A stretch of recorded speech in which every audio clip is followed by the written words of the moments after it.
Hello everyone, Anuruddha Kempitiya again. Okay, last two videos we talk about how to measure the masses of tiny particles, tiny matter particles, atoms, molecules, and how to express the masses of these particles. The accepted manner how to express the masses of matter particles. Okay, these are the two ways. One is you can say mass of one atom of carbon as 12U, or relative atomic mass of carbon is 12. So this is the way of telling mass of one atom. Then this is a very small quantity. One atom. You can't see it, you can't deal it, you can't measure it. So only mass spectrometer give us these values. So in your school laboratory, you can measure one atom. So I have several millions of carbon atoms on my skin as dust particles, but I can't see that. So it's a very tiny quantity. So we can't do anything with that. So what if I take some quantity of carbon, I can see, I can measure in my school laboratory?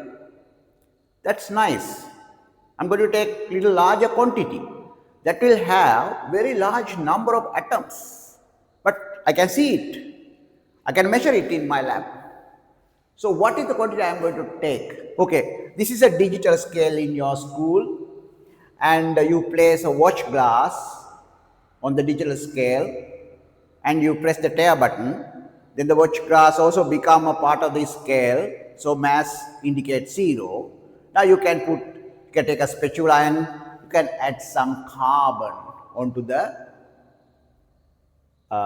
watch glass.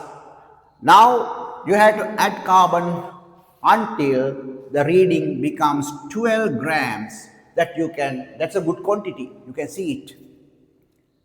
So carbon, that has so many number of atoms, right?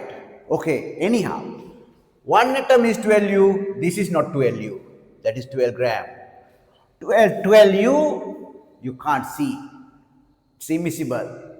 But 12 gram, yes, it's a good quantity. You can see it very nicely. Very clearly you can see that. Right, what's the next job? So what is that? Certainly we did, we took 12 grams. Then what is the next job? So we are going to count one carbon atom, two carbon atom, three carbon atoms. So you will end up with very, very large number. See, this is very large number. Basically you can't count it, you can estimate this value by doing experiment. However, simply think that you count it. So you end up with this large number of carbon atom. Well, that is the thirdly we did. So if I take 12 grams of carbon, that 12 gram contain this number of carbon atom, large number. Well, sometimes we write it in scientific notation like this, that's much convenient. 6.022 times 10 to the power 23 atoms, that's number of carbon atoms. Okay, then that is what we did thirdly. Okay, fourthly, some new thing, new way of telling the chemical quantity. This method only used in academic purpose in chemistry. We don't use in day-to-day life. Numbers, we deal numbers in day-to-day life. Sometimes 5 eggs, 10 eggs, like some number. Then volume, 1 liter of soft drinks, 500 milliliter of water, like volumes, you deal with volumes. That is one way of telling the quantity. And numbers, 1 egg, 5 eggs, 2 tennis ball, like that is how you deal with numbers. Then another way of telling the quantity is mass. 500 grams of sugar, 1 kilo of rice. This is another way of telling the quantity. That's in day-to-day life. Mole is also something like that new way of telling the quantity, but only in the academic purpose. Well, 1 mole, what is that? If I take 12 grams of carbon, instead you can say I took 1 mole of carbon. On the other hand, if I take this number of carbon atom, 6.022 times 10 to the power 23 number of carbon atoms, I can say I took 1 mole of carbon. The 1 mole of carbon mean 12 grams of carbon. Again, we come to this concept. 1 atom is 12U, then if I take 12 grams, that you can say 1 mole of carbon. That is another way of telling the quantity, right? There's a new way of telling the quantity that scientists define a new way of telling the quantity, right? That is very useful in chemistry, right? Then we have 4 things. 1 atom is 12U.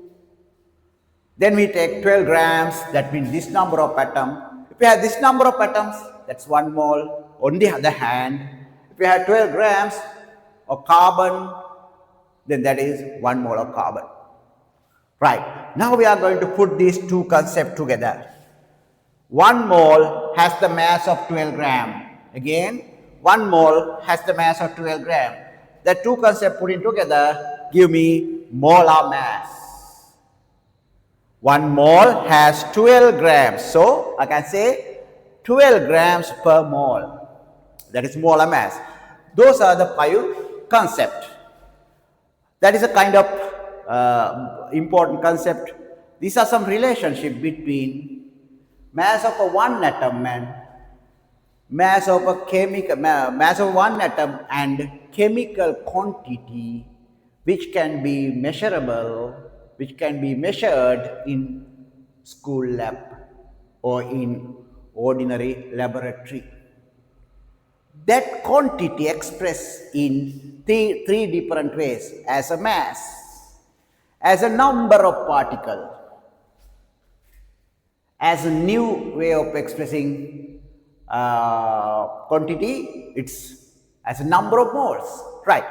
Now, how do we use this? Well, 1 mole is 12 grams, then 2 mole, 24 grams. 1 mole contain 6.022 times 10 to the power 23 atoms. Then 2 mole will contain 12.044 times 10 to the power 23 atoms. On the other hand, if I take 48 grams, that means 12 into 4, 48 grams, then I'll have 4 moles of carbon.